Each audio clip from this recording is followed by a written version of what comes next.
Picture a goalkeeper in the earliest days of football, no padding, no gloves. Just two bare hands and a heavy leather ball arriving at full force. That was the entire equipment list. Modern football was codified in 1863 by England's Football Association. The rules specified what players could do, but said nothing about what the goalkeeper wore on his hands. The laws of 1871 formally recognized the goalkeeper's right to handle the ball. One player per team could use their hands, and bare hands were simply assumed. The balls were hand-stitched leather that soaked up rain and mud.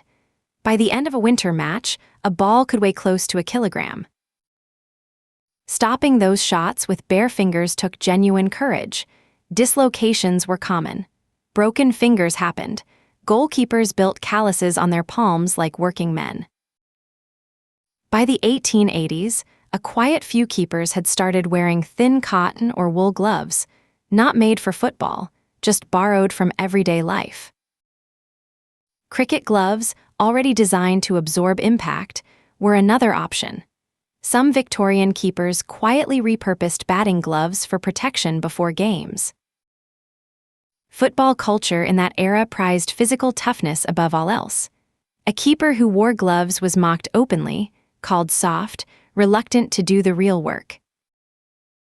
Under that pressure, gloves largely disappeared from professional football for decades. The bare-handed goalkeeper became the archetype, defined by what he refused to protect himself with. But the difficulty stayed. A waterlogged leather ball on a cold, wet November evening was nearly impossible to grip cleanly with bare skin. Keepers invented solutions: sawdust rubbed into palms, resin on cloth strips wrapped around the fingers, some spat on their hands before every match. None of it worked reliably. Through the 1920s and 30s, the world celebrated its bare-handed masters. Spain's Ricardo Zamora, El Divino, was considered the finest goalkeeper alive, and he never wore gloves. The Soviet Union's Lev Yashin dominated goalkeeping through the 1950s and 60s. He claimed crosses, read the game early, made the position look effortless, and rarely wore gloves. In 1963, Yashin won the Ballon d'Or, the only goalkeeper ever to receive it. He did so bare-handed. His legend made the ungloved keeper seem correct. Through the 60s, shots grew harder and the game grew global. Then in 1970, the World Cup moved somewhere football had never been, and conditions broke everything open. Mexico City sits over 2,000 meters above sea level. Balls curved unpredictably. Shots flew faster. The blazing sun created conditions goalkeepers had never prepared for. In that tournament, England's Gordon Banks produced what Pelé called the greatest save he ever saw, diving to deflect a header that had already beaten him. Around the same time, latex foam, originally developed for industrial use, was finding its way into sporting goods. In West Germany, someone was paying close attention. Sepp Maier was West Germany's goalkeeper and one of Europe's best. Where others still relied on bare skin, Maier began experimenting with foam-backed gloves in the early 1970s. Latex foam is a porous, open-cell rubber. Its tiny air pockets compress on contact, creating friction against the ball's surface that bare skin simply cannot match. A gloved hand in wet conditions could hold a shot a bare hand would drop. Maier found the difference immediate and refined the design over several seasons. The German manufacturer Rausch was among the first to produce purpose-built latex goalkeeper gloves for professionals. Its name would become, over the decades, nearly synonymous with the position.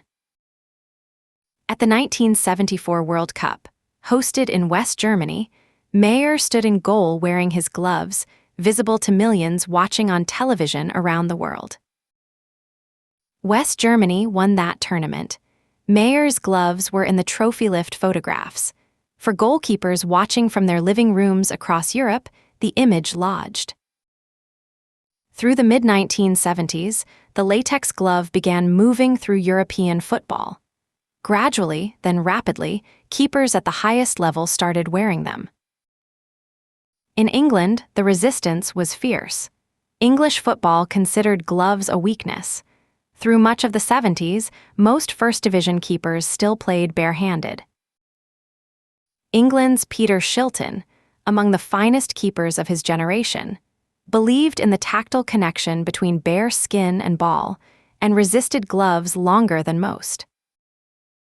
But Shilton's great rival, Ray Clements, adopted gloves in the late 1970s. When both of England's top keepers were gloved, the argument was effectively over. Several German manufacturers grew alongside this shift. Uhlsport was among them, a company that would become a defining force in the goalkeeper glove market through the 80s. By the 1982 World Cup in Spain, gloves were visible on goalkeepers from nearly every competing nation. The barehanded keeper was becoming a rarity at the highest level. Italy's Dino Zoff was 40 years old at that tournament, the oldest player ever to lift the World Cup. He raised the trophy wearing gloves. A generation followed.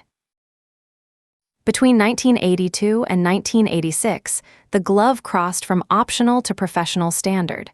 Clubs began issuing them. Academies began teaching with them. Water activates soft latex, increasing its grip in wet conditions. The barehanded keeper's worst enemy, a soaking ball, became the gloved keeper's advantage. Early gloves used latex only on the palm.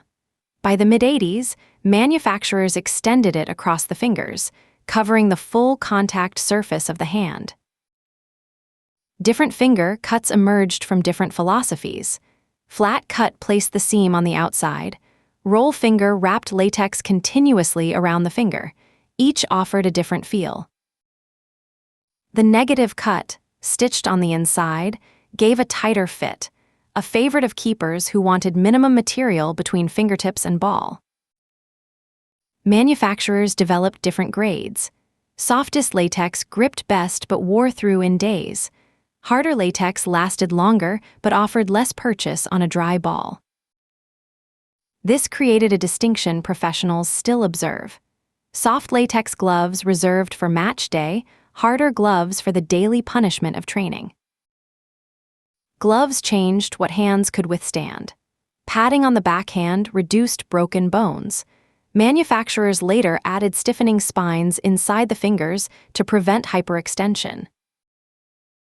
These internal spines, called finger saves, became standard by the early 2000s, protecting keepers from the most common hand injury: a finger bent backward on contact.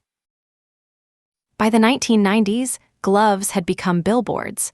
Manufacturers signed keepers to endorsement deals. The gloves were branded, numbered, sometimes named for the keeper wearing them. Oliver Kahn wore Adidas. The glove a keeper chose became a public statement about identity, preference, and who was writing the largest check. A professional match glove today is precision equipment. Latex tuned to expected conditions, cut chosen for the keeper's style, fit measured in millimeters. The softest match latex wears through in fewer than 10 games. Some keepers use a fresh pair every match. The glove is disposable technology, priced accordingly. Walk into any youth football academy today, and every goalkeeper, from age 6, wears gloves. The barehanded catch is something they will never be asked to perform. The goalkeeper glove market is worth hundreds of millions of dollars annually. Dozens of manufacturers competing from budget synthetic to top-grade latex. Lev Yashin, by many measures the greatest goalkeeper in history, would be considered dangerously underprepared by today's standards. He never wore gloves. He was still the best. The glove changed grip, protected the hands, and altered the game's physics. But it did not change what goalkeeping is: one person, alone, at the edge of everything. In just over 100 years, the goalkeeper's hands went from bare skin in the mud to precision latex technology. The equipment changed. The solitude did not. This is Origins. Subscribe and come back tomorrow. There's a new origin every single morning.